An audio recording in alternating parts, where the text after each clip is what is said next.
En esta mañana yo quiero compartir contigo una palabra y esa palabra se encuentra en el libro de Génesis capítulo 14. Quiero leer contigo a partir del versículo 17 y quiero meditar en esta mañana contigo. En realidad yo definiría la conversación que hoy tendremos como un estudio. Quiero escudriñar la palabra contigo y que podamos ver algunas joyas, oros, riquezas importantes dentro de la palabra de Dios. Por eso el título del mensaje es El encuentro de Melquisedec y Abraham. El encuentro de Melquisedec y Abraham. Génesis capítulo 14 a partir del verso 17 dice así la palabra de Dios a tu corazón en esta mañana. Cuando volvía de la derrota de Kedorlaomer y de los reyes que con él estaban, salió el rey de Sodoma a recibirlo al valle de Sabe, que es el valle del rey. Entonces Melquisedec, rey de Salem y sacerdote del Dios Altísimo, sacó pan y vino y le bendijo diciendo: Bendito sea Abraham, el Dios Altísimo, creador de los cielos y de la tierra, y bendito sea el Dios Altísimo que entregó tus enemigos en tu mano. Y le dio a Abraham los diezmos de todo. Entonces el rey de Sodoma dijo a Abraham: Dame las personas y toma para ti los bienes. Y respondió Abraham al rey de Sodoma: He alzado mi mano a Jehová, Dios Altísimo, creador de los cielos y de la tierra, que desde un hilo hasta una correa de calzado, nada tomaré de lo que es tuyo, para que no digas: yo enriquecí a Abraham. Hasta ahí, mi amado hermano.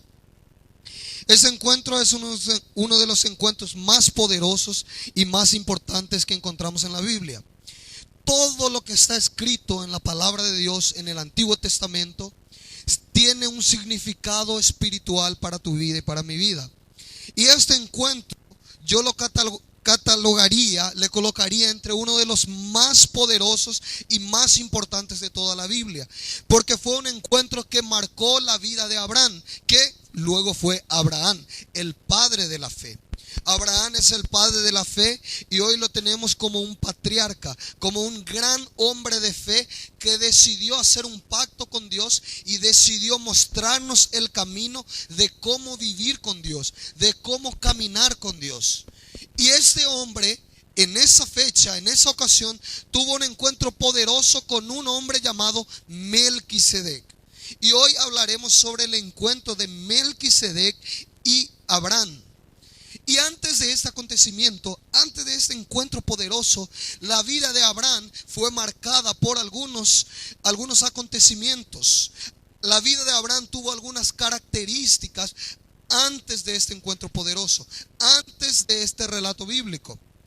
Y para hablar propiamente del texto y del encuentro profundo que tuvieron, me gustaría primeramente darte una pincelada de lo que fue la vida de Abraham, de lo que fue su vida y la característica de su vida antes de este acontecimiento, antes de este encuentro.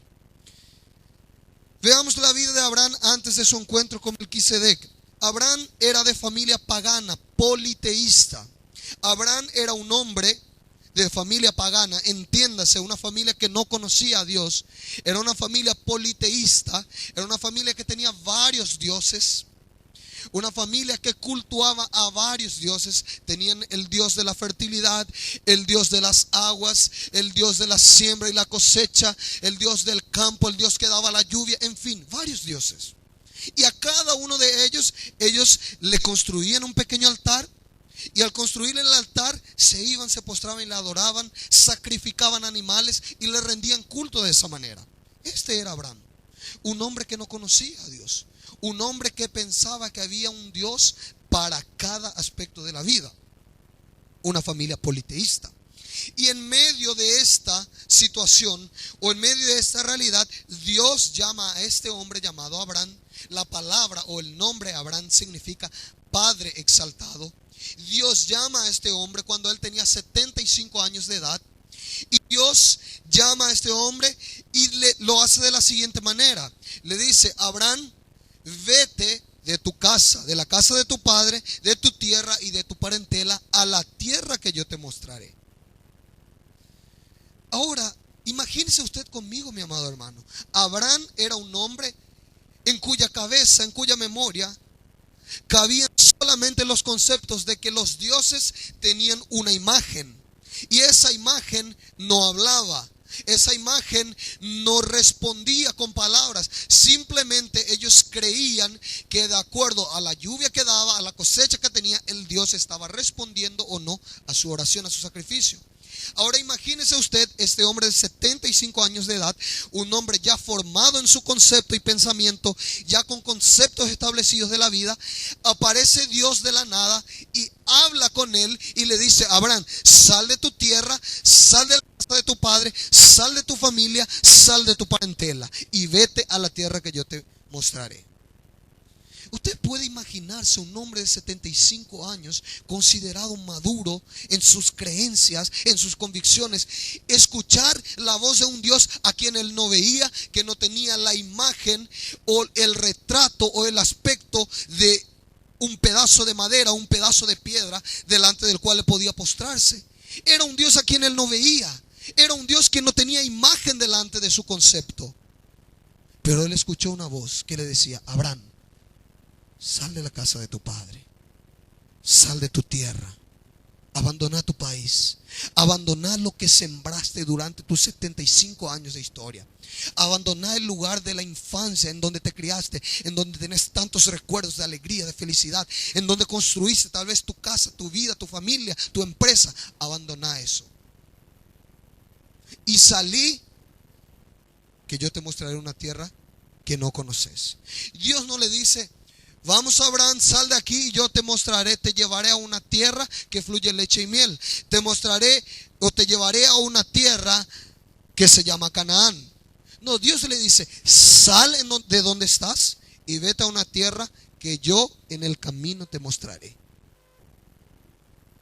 Amados, por eso Abraham es el padre de la fe. Porque él dejó de lado sus convicciones, sus pensamientos, lo que él creía hasta ese entonces, para creerle al Dios que le había hablado y que le había dicho: sal de la casa de tu padre, de tu tierra, de tu parentela, sal. Y él salió, obedeció. Y es ahí en donde Dios viene al encuentro de Abraham y le dice: Abraham, yo te bendeciré. De ti nacerá una nación grande, serán numerosos, serán incontables como la arena del mar, como las estrellas del cielo. De ti, Abraham, de ti que te llamas Padre exaltado. Y Abraham, dentro de sí, 75 años, su esposa 65 años, una mujer estéril que no podía dar a luz. Y él, escuchando esta palabra de que de él nacería una gran nación, sin embargo, él aún estaba sin hijos. Pero Dios le había prometido: te bendeciré y haré de ti una gran nación. Y Abraham salió y comenzó la travesía de la fe. Comenzó a caminar de la mano con Dios. Yo me imagino a Abraham que en medio del camino, en cuanto caminaba con Dios, algunos conceptos en su cabeza se cruzaban, se flechaban entre sí, porque durante 75 años él había aprendido que la vida espiritual era de una manera. Sin embargo, Dios viene en la plenitud y madurez de su vida y se presenta como para comenzar a enseñarle la vida. Y Abraham comienza a caminar de la mano con Dios. Comienza en la travesía de la fe y comienzan las promesas de Dios a aparecer. Cuando Dios le dice: haré de ti una gran nación y engrandeceré tu nombre y serás bendición. 3 verbos en el futuro: haré, engrandeceré y serás. 3 definiciones en el futuro. Dios le había prometido a Abraham y Abraham creyó. Después encontramos en el relato, todo lo que yo le estoy comentando, usted puede dar apenas una vuelta a la página para atrás y usted va a leer todo lo que yo le estoy diciendo. Después encontramos que hubo una gran hambre en toda la tierra y Abraham descendió para morar en Egipto. Eso está en Génesis capítulo 12, versículo 10. Abraham, caminando con Dios, viviendo con Dios, en cuanto los zapatos apretaron, en cuanto la necesidad, el hambre, tocó la puerta de todas las casas de la tierra, él decidió descender a Egipto, bajar. Amado hermano, descender a Egipto, ir a Egipto, ni siempre es la mejor opción, aún en el tiempo de escasez y de necesidad.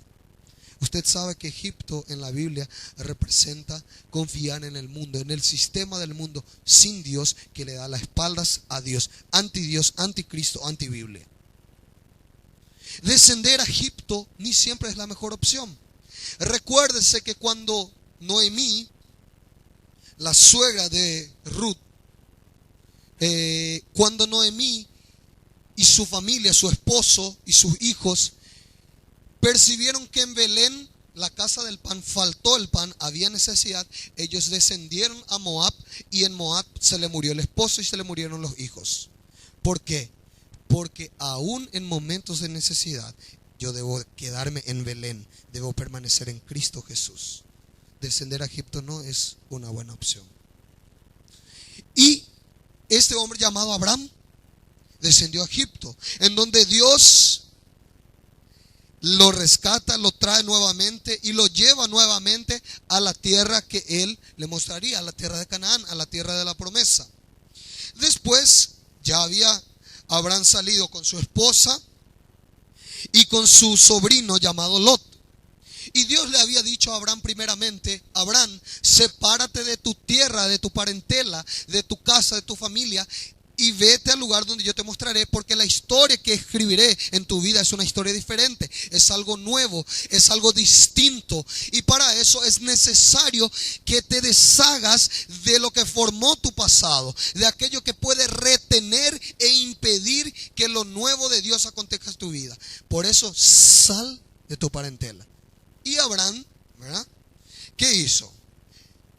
Él llevó consigo a su esposa, salió de su casa, de la casa de su padre, de su parentela, pero atrás le llevó a Lot.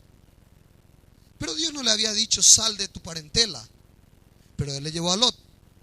Llegó un momento en que Lot estaba con él, y los pastores de los rebaños de Abraham y de Lot comenzaron a tener rivalidad entre sí. Comenzaron las asperezas. ¿Por qué? Porque el campo ya era pequeño, el ganado era mucho, y cada uno miraba según su conveniencia. Entonces Abraham le dice a Lot, su sobrino: Lot, mira toda la tierra, el lugar que vos elijas, te vas ahí, y yo me iré al otro lado. Si te vas al sur, me voy al norte. Si te vas al este, me voy al oeste. Entonces Lot, ¿verdad?, vivito y letradito, miró la llanura del Jordán, vio aquella tierra preciosa y dice: aquella yo quiero. Y se fue. Se separó de Lot. Ahí Dios viene al encuentro de Abraham y habla nuevamente con Abraham. Después de que Lot lo dejó, habla nuevamente y le dice a Abraham lo siguiente. Le dice: Abraham, haré de tu descendencia innumerable como la arena del mar. Vuelve a ratificarle la promesa. Primero debemos aprender lo siguiente: Lot aquí representa algo del pasado que puede impedir lo nuevo de Dios en tu vida. Mi amado hermano, Dios quiere escribir una historia diferente en este año 2012 en tu vida, en tu familia. Pero quiero decirte que así como Abraham, Dios nos pide abandonar nuestro pasado, entiéndase, en las cosas que confiamos y nos refugiamos mucho más que en Él, para que sea posible que esa promesa acontezca. Porque en cuanto algo de mi pasado que ocupa el lugar de Dios en mi corazón, que toma el trono de mi vida, al cual yo acudo primeramente antes que Dios, en cuanto ese algo esté presente, lo nuevo de Dios no podrá acontecer en mi vida. Para que lo nuevo de Dios acontezca en este 2012 en mi vida, es necesario que los lots que hay en mi vida sean hechos a un costado. Cuando vengo a la vida cristiana, debo venir así como lo he hecho, aceptando a Jesús como mi Salvador personal, y vengo solo, entiéndase, con un corazón sediento de Dios y dispuesto a que Él escriba una historia diferente en mi vida. Hermanos, Hay muchísimos cristianos en muchísimas iglesias, en muchísimos países del mundo, que recibieron mínimamente 20 a 30 palabras proféticas en su vida durante los 30 y 40 años de su vida. Y de las 30 que recibieron, ninguna de ellas se cumplió. ¿Por qué? Dios falló, Dios mintió, Dios se equivocó. No. Es porque Lot está en la vida de ese cristiano y le impide que la promesa se cumpla. Es porque Lot está tan de la manito con aquel hermano, con aquella hermana, que lo nuevo de Dios no puede acontecer en su vida, en su matrimonio, en su familia, en sus negocios, en fin, en todas las áreas de su vida. Hay un Lot que me hace recordar de mi pasado, que me lleva a mi pasado, que me transporta a la vida del pasado, que trae recuerdos de la vida del pasado sin Cristo.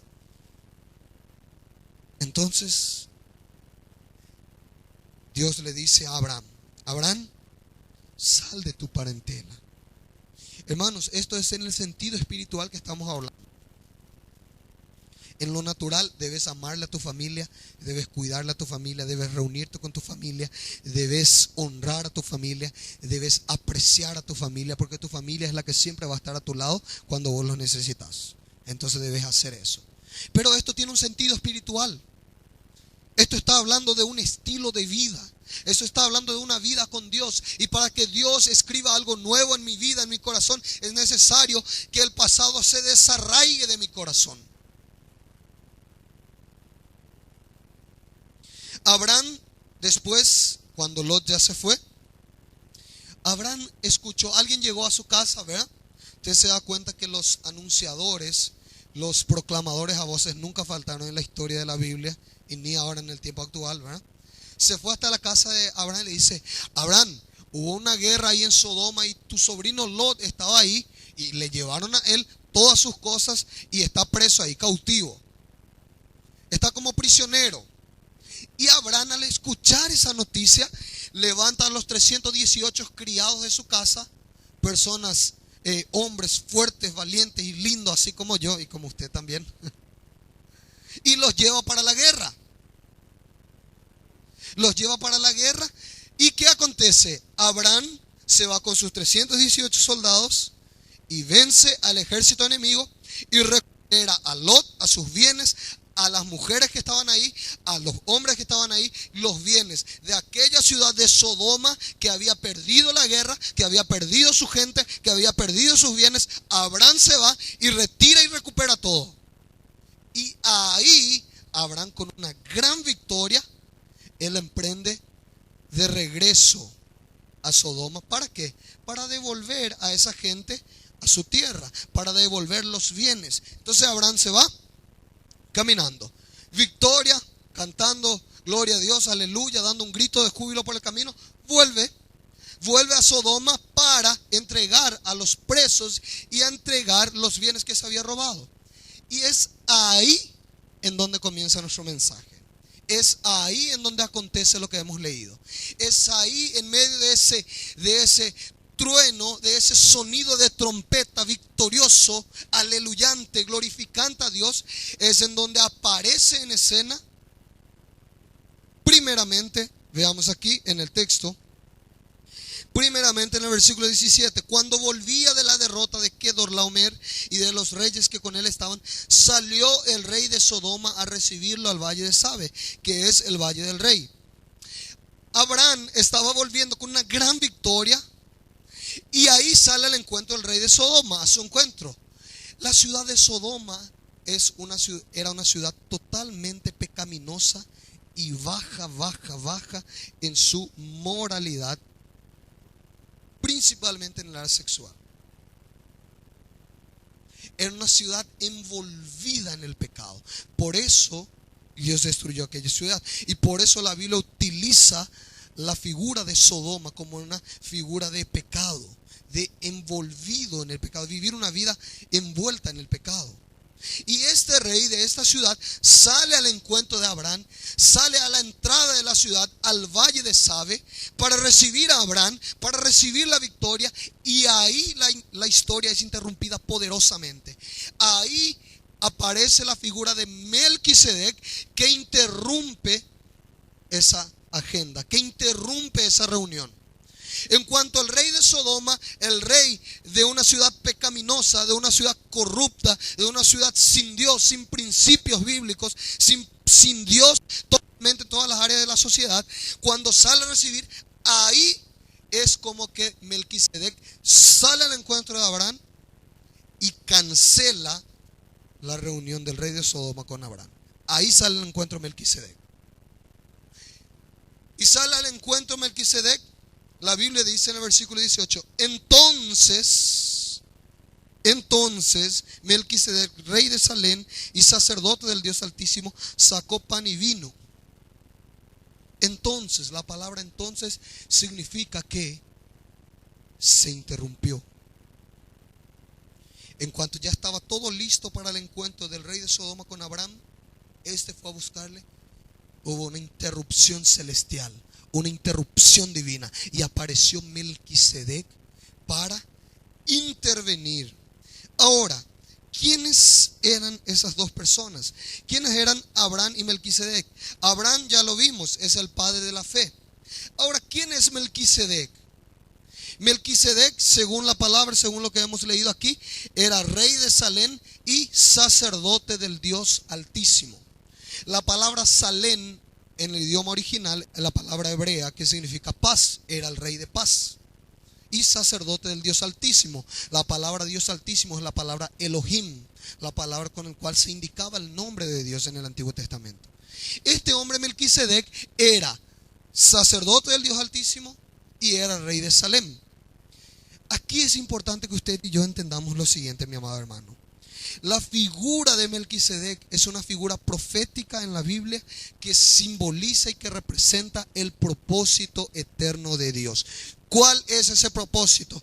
Del que seamos reyes y sacerdotes. Apocalipsis 5:10 dice, porque Jesucristo nos redimió con su sangre y nos ha hecho ser reyes y sacerdotes para nuestro Dios. Este hombre es la figura del propósito eterno de Dios. Este hombre es la figura profética del sacerdocio de Jesucristo sobre la faz de la tierra. ¿Por qué? En el Antiguo Testamento, ¿por qué hablamos de propósito eterno de Dios? Sacerdocio, cuando dice que él era sacerdote del Dios Altísimo, sacerdocio habla de comunión en la Biblia. Cuando él dice que era rey, reinado habla de gobierno. Dios creó al hombre a su imagen y a semejanza para ser rey y sacerdote. Entiéndase, para tener comunión con él y para gobernar la creación. Cuando Dios creó a Adán y Eva, Dios le dice a Adán que gobierne toda la creación. Y la Biblia nos da indicios claros de que constantemente Dios se relacionaba con el hombre. Adán vivía en comunión con Dios, era sacerdote. Adán reinaba sobre la creación porque era rey. Fue creado para gobernar y para tener comunión con Dios. El pecado interrumpió eso. El pecado rompió el sacerdocio del hombre. Entiéndase, la comunión con Dios. Y a partir de ahí, el hombre no puede ni gobernarle, ni siquiera a los animales, ni siquiera a sí mismo.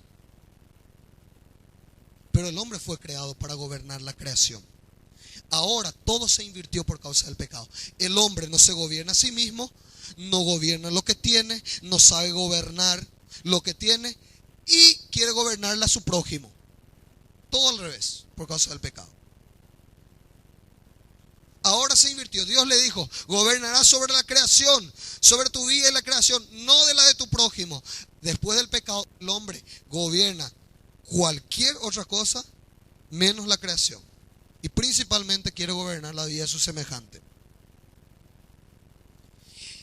En eso interrumpió la comunión, interrumpió el sacerdocio. Y por eso es que en el Antiguo Testamento nosotros vemos que Dios llamó a unos para ser sacerdotes y a otros para ser rey.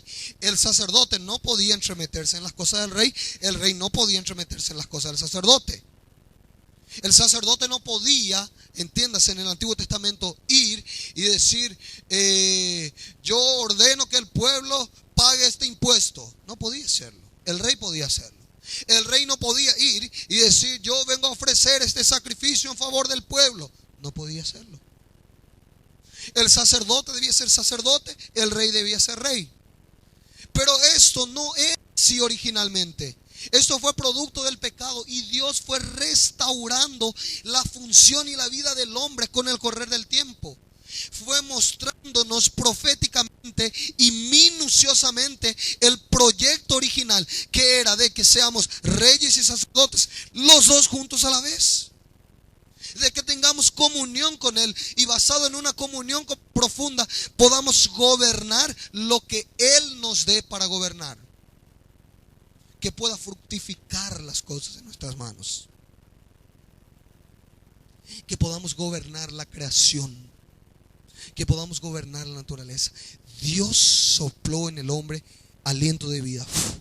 Y a partir de ahí una porción de Dios está dentro del hombre que le da capacidad para gobernar. Y Dios en el Antiguo Testamento fue mostrándonos de a poquito. Ahora, este hombre, diferente del Antiguo Testamento, se aparece y este mismo hombre, a la vez de ser rey, es sacerdote. Pero ¿cómo puede ser si en el Antiguo Testamento el que era sacerdote y el rey era rey? Este hombre es figura del propósito eterno de Dios, el de que seamos reyes y sacerdotes. Ahora, este Melquisedec interrumpe la agenda del rey de Sodoma y viene al encuentro de Abraham para tener comunión con él. Ya entendemos quién es Melquisedec, figura del propósito eterno de Dios, que seamos reyes y sacerdotes. Entiéndase, tener libre comunión con Él y gobernar a partir de la comunión. No gobernar para oprimir, para manipular, para ejercer una influencia negativa, sino para servir. Déjeme abrir un paréntesis muy grande. La persona que está sin Dios, sin Jesucristo, cuando está en un lugar de poder, intenta hacer lo que hace para oprimir y obtener beneficio. El cristiano en su esencia, cuando está en un lugar, debería hacer lo que hace para servir. Para servir, no para oprimir. Cerrado paréntesis. Este Melquisedec, esta figura del propósito eterno de Dios, aparece, interrumpe la agenda del rey de Sodoma, una ciudad pecaminosa, y se presenta delante de Abraham. Y al presentarse ante él, saca pan y vino. Yo quiero decirte que el pan y vino antecede la bendición que vendrá. El pan y el vino estaba demostrando que era el motivo de la bendición. El pan y el vino se convirtieron en la bendición de Abraham. ¿Por qué este hombre quitó pan y vino? ¿Por qué en la Biblia está pan y vino? Porque pan y vino son figuras fundamentales en la palabra de Dios. El pan, vamos a comenzar por ahí. El pan, primeramente el trigo debe caer, morir, ser triturado para la elaboración del pan. El pan representa el cuerpo de Jesús que fue molido y entregado a la muerte en favor de la humanidad. Así como el trigo es molido, procesado para que luego se forme el pan. El cuerpo del Señor Jesucristo fue molido en la cruz por el pecado de la humanidad.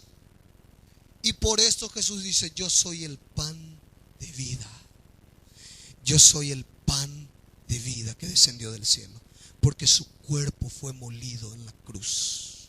Porque su cuerpo fue partido, desgarrado totalmente por amor a la humanidad.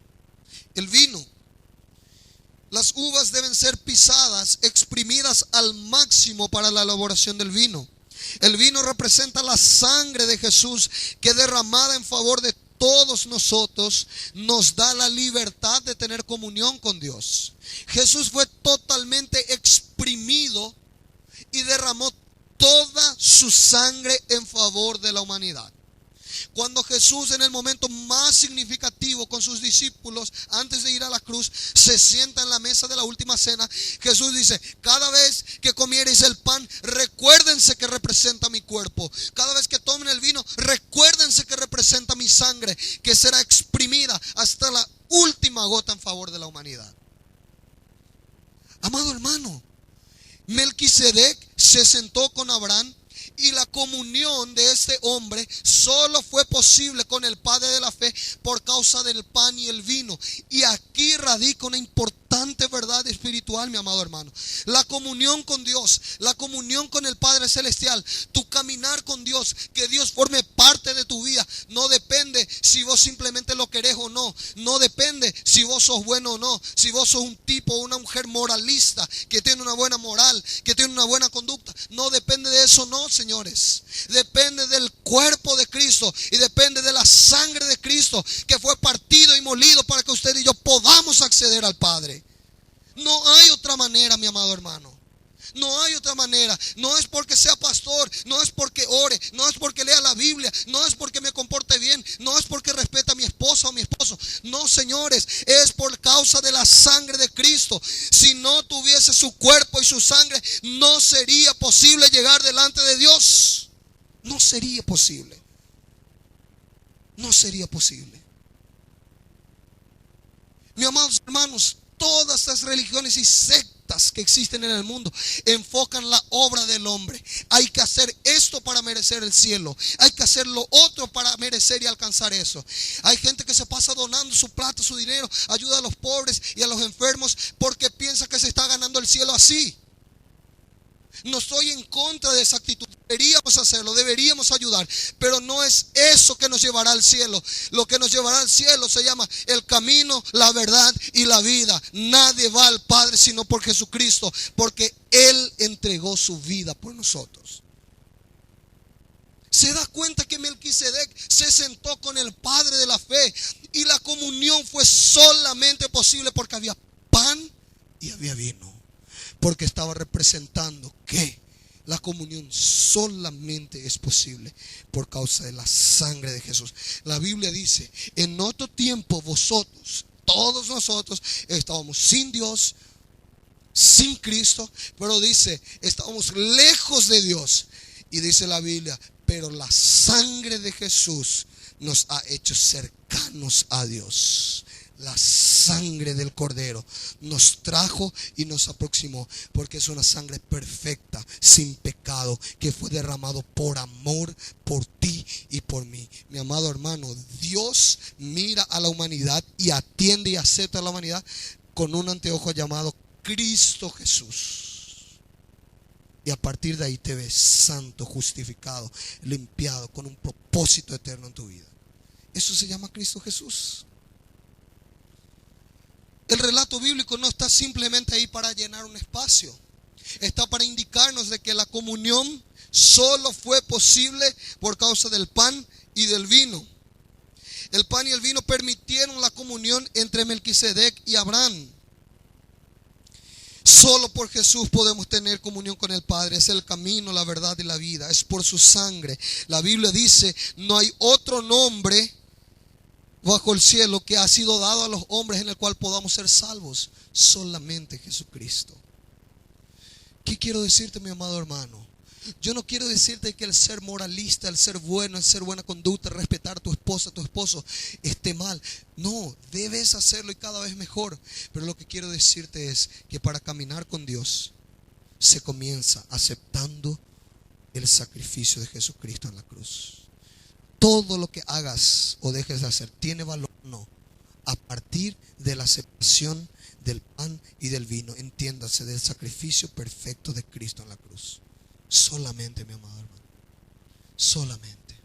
Por eso la palabra de la cruz es el centro de la historia humana. Cristo Jesús. Por eso Jesucristo dividió la historia en antes y después de Él.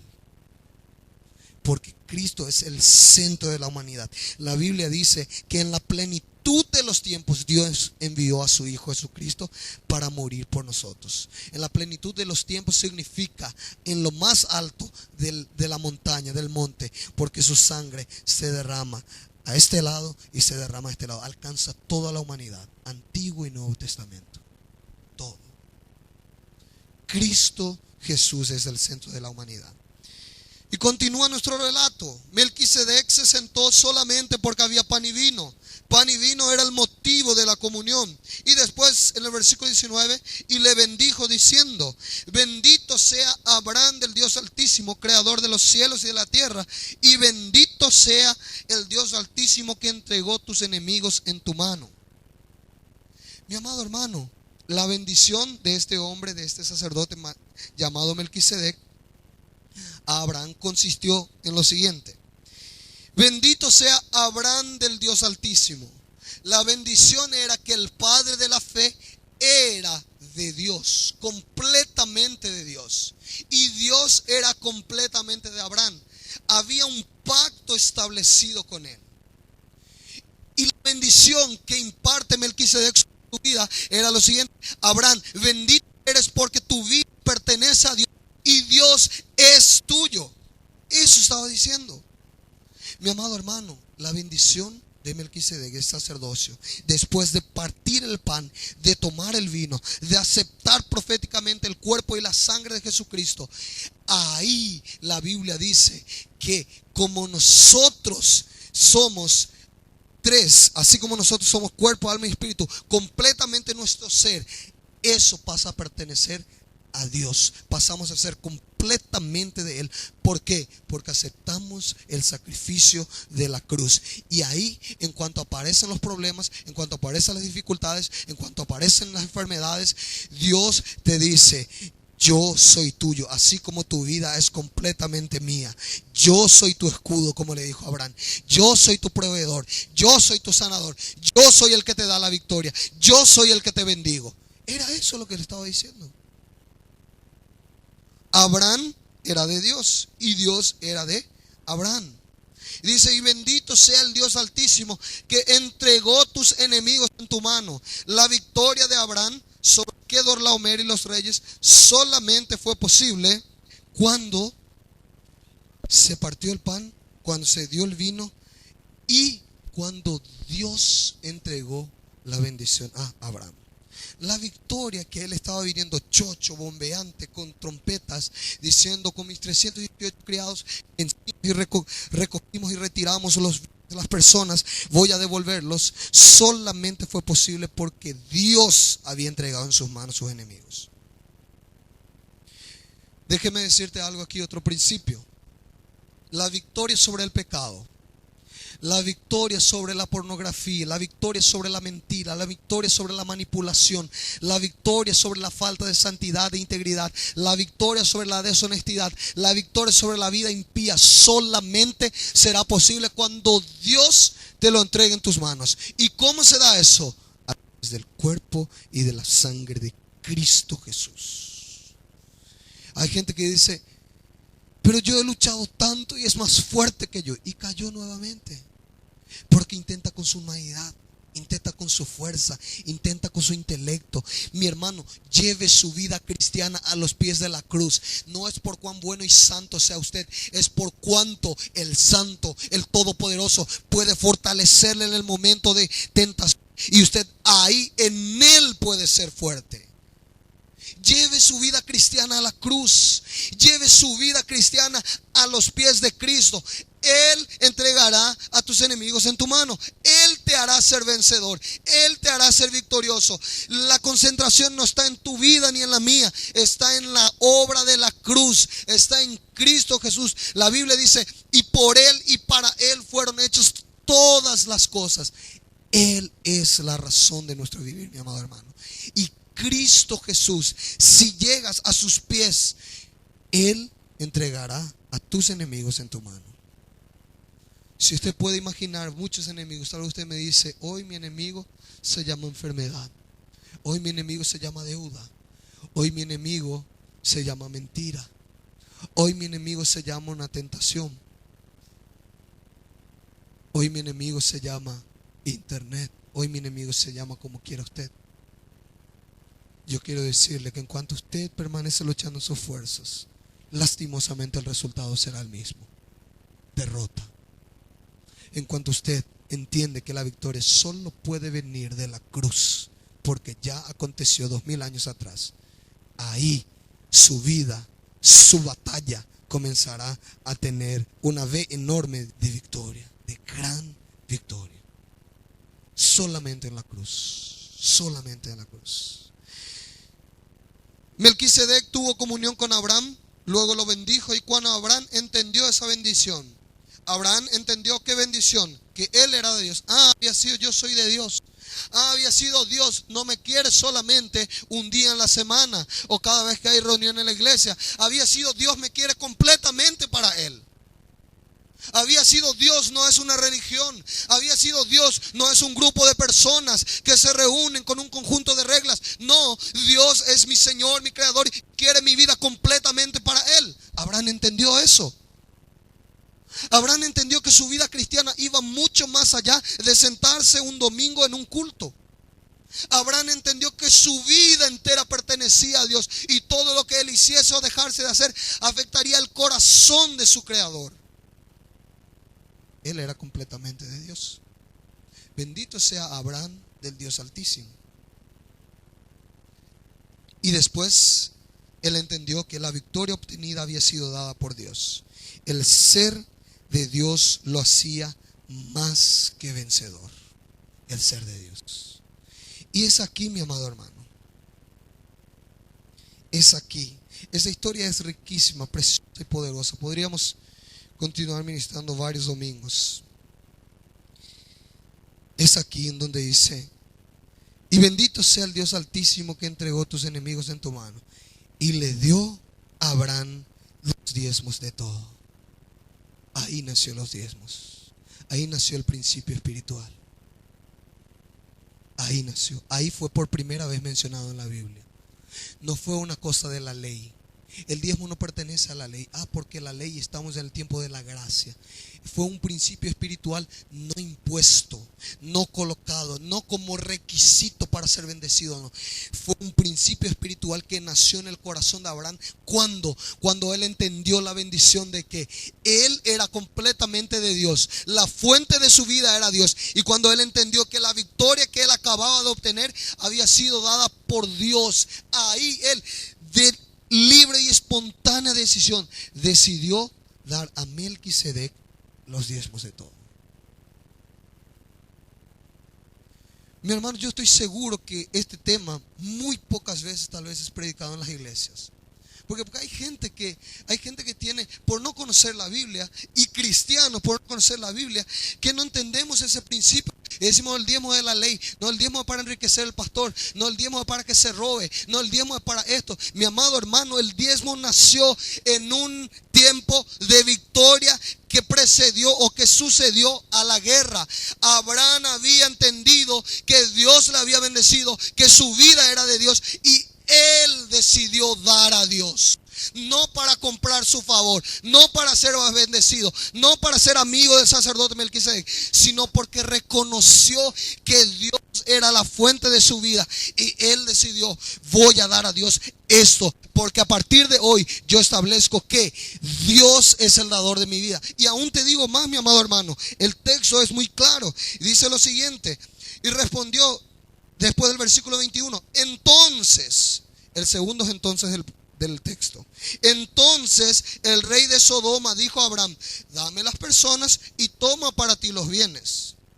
Y respondió Abraham al rey de Sodoma: he alzado mi mano a Jehová Dios Altísimo, creador de los cielos y de la tierra, que desde un hilo hasta una correa de calzado nada tomará lo que es tuyo, para que no digas: yo enriquecí a Abraham. Mi amado hermano, aquí hay una disputa preciosa, porque Abraham, el padre de la fe, tuvo un encuentro con Dios, y aquel hombre pecaminoso, de una ciudad pecaminosa, simbología de Satanás y sus demonios, se presenta delante de él y le dice: Abraham, mi trato contigo es lo siguiente: dame a las personas y todo lo que vos cosechaste, todo lo que vos tuviste, todo el esfuerzo de tu gran trabajo del mes, llévatelo vos para ti. Ese es el trato que hace el diablo. Por eso hay tanto repudio, por eso hay tanta obstinación y tanta resistencia a un principio espiritual llamado diezmo. Por eso. Porque Satanás te dice, no, dame a las personas y llévate todas las riquezas. Todo es tuyo, llévatelas todas. Y Abraham dice, ¿qué le dice a Abraham? Abraham le dice a el rey de Sodoma: he alzado mi mano a Jehová, al Dios Todopoderoso, que nada de lo tuyo tomaré. Absolutamente nada. ¿Por qué Abraham dijo eso? Porque Abraham ya había decidido invertir en el reino de Dios. Había decidido establecer los diezmos como señal de comunión con Dios y de pacto con Dios. Y dice, lo que yo recibo, lo recibo porque Él me bendice, porque Él me da fuerza, porque Él me da inteligencia, porque Él me da gracia. Y si voy a recibir de Él todo lo que me da, entonces establezco esto para que se sepa en los cielos y en la tierra que lo que yo tengo, que lo que yo poseo está en el reino de Dios como semilla. Por eso voy a ser bendecido. Mi amado hermano, es eso lo que Abraham hizo. Abraham estableció diciendo: rey de Sodoma, diablo y sus secuaces, yo no invertiré y nada de lo tuyo quitaré. Absolutamente nada, porque yo ya he decidido sembrar en el reino de los cielos. Mi semilla ya no hay posibilidad ninguna que esté en tu tierra, porque está en el campo de Dios, porque está para sembrar su obra, porque está para fortalecer su reino sobre la faz de la tierra. Mi decisión está hecha y nada de lo tuyo tomaré. Wow. Mi amado hermano, aquí nosotros ya ganamos un mes de conocimiento de la palabra de Dios. Qué poderoso ese texto. Mi amado hermano, el diezmo no es algo que usted y yo debemos. Es más, yo te digo, ni conviene a la obra decir, pues yo te digo, si hay opresión, no hay alegría en dar, ni lo traigas, mi hermano, ni lo traigas. Dios necesita mi plata y tu plata. Dios necesita hombres y mujeres que entienden lo que Él hizo por Él. Y por eso, con alegría de corazón, viene y dice: Señor, yo tengo una semilla, y si yo voy a sembrar, yo voy a decir como Jesús: ahí viene el príncipe de este mundo y nada tiene él en mí. Y voy a decir como Abraham: nada de lo tuyo tomaré. Y yo ya he decidido, voy a sembrar en el reino de Dios. Aleluya, gloria a Dios. Eso es sembrar en el reino de Dios. Eso es. Aleluya. Abraham estaba diciendo que su única fuente era Dios. En Corintios dice lo siguiente, yo estoy terminando: el que da pan al que come y semilla al que siembra, hará multiplicar vuestras sementeras. Yo quiero explicarle, y con esto yo estoy terminando, haciendo la aplicación de Melquisedec en nuestros días. La Biblia dice que Dios da pan al que come. Si usted trabaja, si usted evidentemente como toda persona tiene necesidades básicas, Dios le dará pan para comer. Entiéndase, Dios le dará recursos para que usted se alimente. La Biblia dice: nunca he visto un justo mendigar pan. Usted nunca pasará por eso, porque Dios le sustentará. Y la Biblia dice que el que da semillas al que siembra. Una de las semillas que Dios coloca en nuestras manos es el dinero, así como las palabras. Una de las semillas es una semilla, el cual yo invierto. Cuando yo me voy a comprar una caja de cigarrillos, yo estoy invirtiendo mi destrucción. Es una semilla que estoy lanzando. Cuando yo estoy decidiendo promover una actividad social entre mi familia, estoy lanzando una semilla para el bienestar de la familia, para tener comunión con la familia. Y la Biblia dice que Dios da semilla al que siembra.